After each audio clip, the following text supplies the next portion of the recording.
Io sono orgoglioso di essere siciliano e l'identità siciliana è il connubio di odore, sapore, cultura, arte, è la Sicilia stessa, la terra più bella del mondo. Quindi viva la Sicilia e viva tutti voi. Grazie.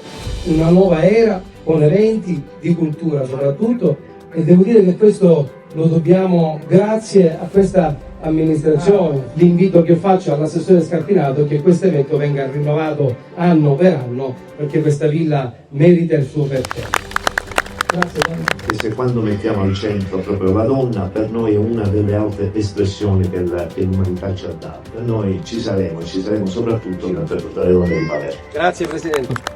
Grazie. Oggi toccate con mano che ci abbiamo messo energia, passione, cioè resta traccia, mi permetto di dire, metti piede, metti la mano, lasci le impronte digitali, ma significa lasci le impronte di un valore.